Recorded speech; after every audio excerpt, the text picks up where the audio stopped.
Okay, let's dive straight in today. We're looking at Psalms chapter 30. Right. And it feels incredibly personal, this one. It really lays out this journey from, well, rock bottom to real elation. Yeah, it talks about being rescued, specifically lifted out of the depths, hmm you know, and spared from going down to the pit. That imagery is so strong, isn't it? Like being pulled back from the absolute brink. And there's that key moment right near the start. Oh, Lord, my God, I called to you for help. And you healed me. Yeah.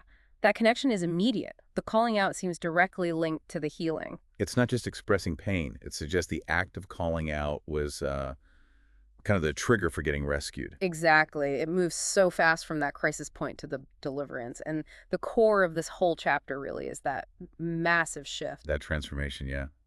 It's so vivid, isn't it? You turned my wailing into dancing. You removed my sackcloth and clothed me with joy.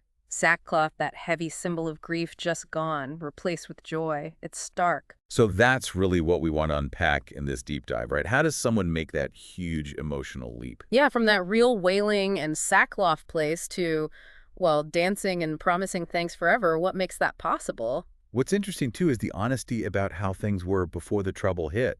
The psalmist admits, when I felt secure, I said, I will never be shaken. Right. Like feeling totally stable, almost invincible because things felt good, because they felt God's favor was on them. That moment of security, it almost sounds a little overconfident, maybe, like thinking nothing bad could ever happen. Maybe, or maybe just relatable, We all get a bit comfortable when life's smooth, but then, bam, everything changes. When you hid your face, I was dismayed. That security just evaporates. Total distress sets in. And that's the turning point, isn't it? That dismay is what leads directly to the plea. To you, O Lord, I called. To the Lord I cried for mercy. So the feeling of being abandoned, that dismay, actually becomes the catalyst. It's not just something bad that happens. It's what prompts the action that brings the rescue. Precisely. The lowest point triggers the upward turn. And the change that follows isn't just feeling a bit better, it's a complete 180. From being silent, perhaps in grief or despair, they're now driven to sing and not be silent. And commit to giving thanks forever.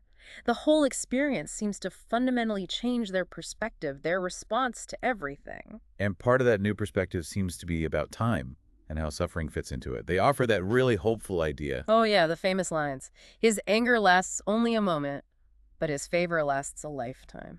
Weeping may remain for a night, but rejoicing comes in the morning. That contrast is just wow. It's probably why it resonates with so many people. It reframes the hard times. Right. It presents suffering as temporary, like a passing night, basically, not the final word. And suggests that the default state, the enduring reality, is actually favor and joy, which is, quite a counterintuitive thought when you're in the middle of the night. And it circles back to how you get through that night, doesn't it? The weeping leads to the calling out for mercy. And that action seems to pave the way for the rejoicing that comes in the morning. It connects the dots. So this whole journey, feeling secure, crashing down, crying out, the huge transformation, and then this commitment to endless gratitude. Yeah. It's a really powerful picture. Hope being forged right there in the crisis. It really is. And it leaves us thinking especially about that plea made in the depths of despair. The one where the psalmist asks, what gain is there in my destruction, in my going down into the pit? Yeah, and then specifically, will the dust praise you? Will it proclaim your faithfulness? That question is so raw. Asking about the value of being alive versus just dust. So maybe something for you to consider is, what does that specific way of pleading, contrasting life and praise with silence and dust, what does that reveal? What does it tell us about how the psalmist saw the value of simply being? Of breath, awareness, the ability to actually engage, to praise, compared to just absence or destruction. It feels like a profound statement on the worth found in just being present, alive, and able to participate in life, doesn't it? Something to mull over.